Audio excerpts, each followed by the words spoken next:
Good afternoon, everybody. My name is Marshall, and today I'm going to talk to you guys a little bit about sports. What it means, what it is, how it's defined, participation, who gets to participate, and how it plays out. First of which, I'm going to walk you guys through my presentation here. Here's my title page. Next is my table of contents, which I'm going to talk to you guys, which includes my intro, sports definition, sports around the world, sports development, sports participation, sporting history, and my personal observation of what I think sports is, and then my conclusion. First of all, sports definition. Now, sports is defined as an activity involving physical exertion and skill in which an individual or a team competes against another for entertainment. That's a long-winded way of saying sports is two people competing for the same thing. Two individuals competing skillfully and, intensely competing for the same thing. Now, sports around the world. Sports around the world is a very interesting concept because sports in the United States is completely different than sports in, let's say, Africa, or even Western European, Canada, Mexico. Now, sports is defined by individuals in very specific parameters sometimes, or sometimes very broad and ambiguous parameters. Sports around the world changes from country to country. One really good example is sport hunting. Now, sport hunting is essentially you going out and trying to kill the biggest animal you can find. Why? To have that honor, to have that award attached to you as the best skilled hunter. Whereas in other countries, hunting is more of a survival tactic than a sport. The development of sports.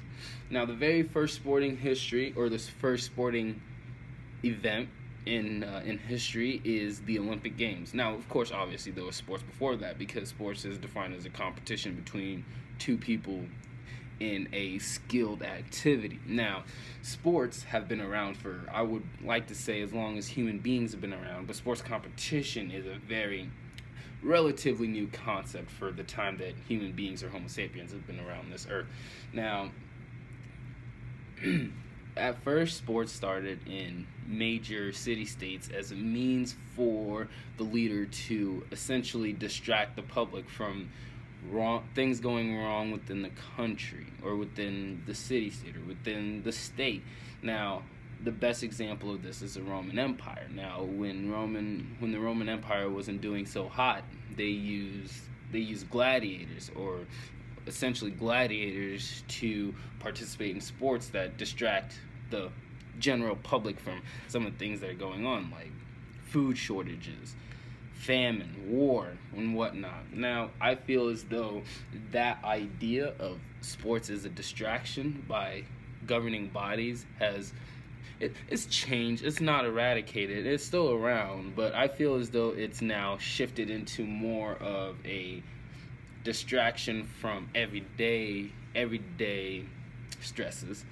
It still serves a purpose in terms that sometimes sporting events may coincide with controversial political issues. So a Super Bowl might be the time a legislator decides to release a new tax, a tax proposal that raises the taxes for an individual, for an individual community. Things like that still exist in the world, and it happens. They use sporting events sometimes to pass laws. Well, they'll use major sporting events to pass laws that other people or people would maybe otherwise pay attention to.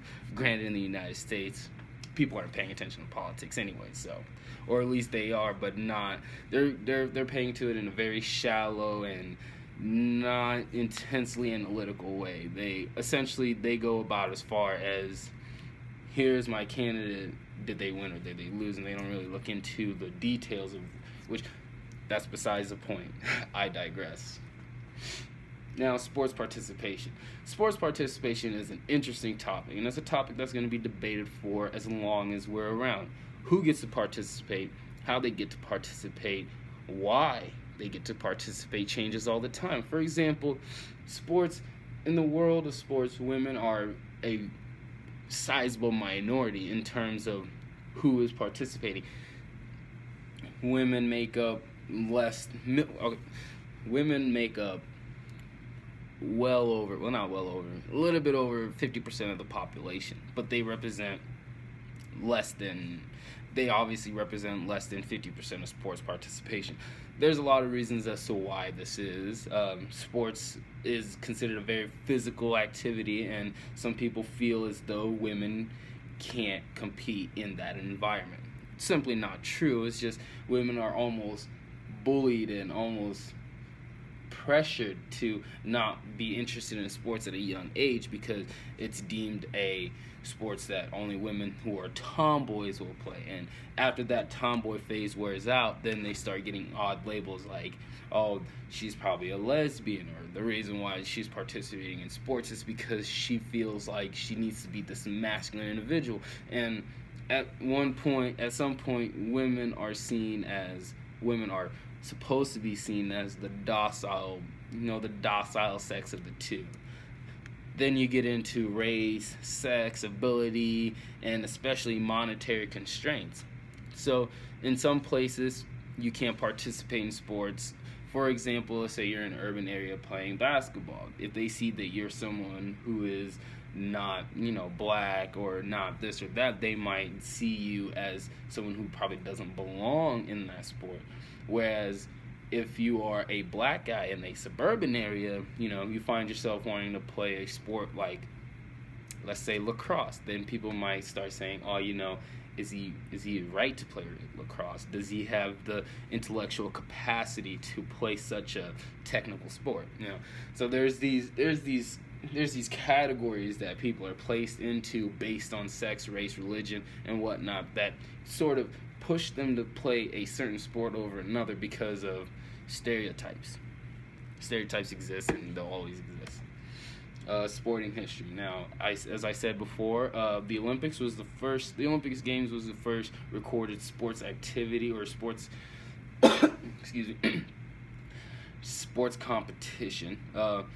So there's that. Many of the sports traditions in the United States are simply an adaptation or a variation of sports that exist today. For example, basketball, maybe not basketball, football. Football is I would say, a rougher, faster version. Well, no, not true at all. It's an Americanized version of rugby, to say the least. It's an Americanized version of rugby, soccer, and plenty other sports that have all but died off in the world that people don't really play anymore. Lastly, my personal observation of sports. Personally, I feel as though sports, like I said previously, is anything that requires physical activity, any competition between two entities that requires a tangible amount of physical activity or physical attributes. So, golf, sport, tennis, sport.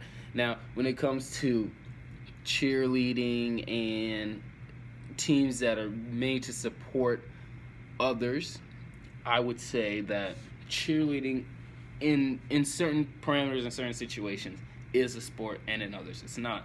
For example, if the cheerleading team is cheerleading at a football game where a game is going on against two people competing for a prize, that in those cases, cheerleading is not a sport. As opposed to, let's say, if they're in a cheerleading competition in Florida where they're competing against other cheerleaders for one prize, that there is a sport. So some sports can be very, very tricky to define because, as I said previously, sports is a very fluid concept. It's an ambiguous thing that people will pick and choose what they want to define it as.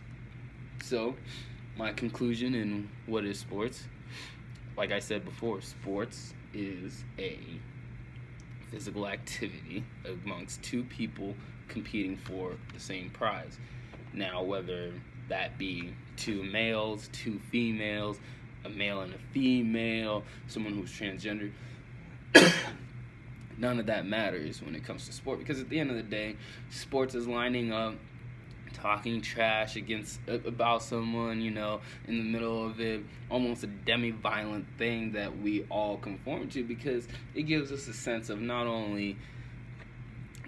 satisfaction, and gives us primarily a sense of dominance over whoever we beat, and a sense of competition and teamwork. Some people say that sports is a team-oriented activity.